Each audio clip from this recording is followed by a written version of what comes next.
In the wake of the CTA attack last week that left 26-year-old victim Bethany McGee badly burned, there are now questions over how the system may have failed. NBC5 Investigates first reported last week how the suspect in that CTA attack was wearing an electronic monitoring device at the time of the crime. Tonight there are calls to make some adjustments to that program in the wake of this attack, but there's a lot of disagreement over exactly how to fix it. Investigative reporter Bennett Haberly is on the story tonight and joining us. Bennett? Yeah, Stephan and Allison, there is an acknowledgement that change is needed, but disagreement over just how to fix this. Tonight, the Chief Judge's Office, which took over the electronic monitoring program this year, says there's an internal review underway and they're considering a policy change that would send alerts to the prosecutor's office when someone violates their electronic monitoring. The state's attorney's office, however, objects to this, saying it's not their job and that the system as a whole got this one wrong. The still frames tell only part of the story. Prosecutors say surveillance images show 50-year-old Lawrence Reed at a Citgo gas station filling up a bottle with gasoline.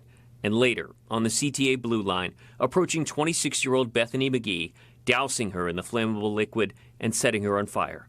At the time of the November 17th attack, court records show Reed was under court-ordered 24/7 electronic monitoring.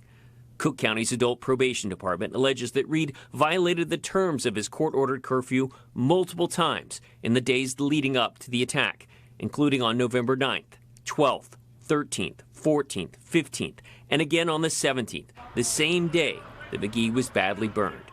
It's not clear why the probation department waited until November 19th, 2 days after the incident, to file curfew violations. In a phone interview with NBC5 Investigates, the policy chief with the Cook County State's Attorney's Office said, quote, "This is an example where pretrial should have been sending us a report and sanctions should have been sought on this individual prior to the commission of this terrible crime." Reed has a lengthy criminal history and was placed on electronic monitoring back in August after being charged with assaulting a social worker at McNeil Hospital where he was receiving care. In a separate statement issued Tuesday night, the Chief Judge's Office wrote in part that we are reviewing all actions taken in this case to ensure procedures were followed and to identify opportunities for improvement. It went on to say one immediate change under consideration is reinstating the practice of reporting escalated EM alerts to the state's attorney's office.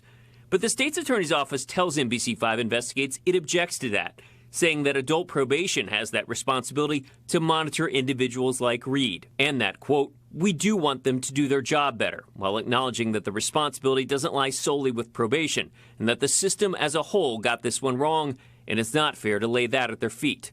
Taking questions Wednesday, Mayor Brandon Johnson was asked about concerns over public safety. This person should not have been on the streets of Chicago. This was a breakdown in our public mental health institutions as well as our criminal justice system. You know, this woman is fighting for her life. We're going to continue to pray for her. And this person should not have been on the streets of Chicago or anywhere for that matter. A court transcript shows that the state's attorney's office pushed to have Reed held in pretrial detention back in August in an unrelated case. A judge denied that. Now facing a federal terrorism charge as a result of the CTA attack, Reed told a federal judge last week he agrees he should be kept behind bars ahead of trial. Stephan?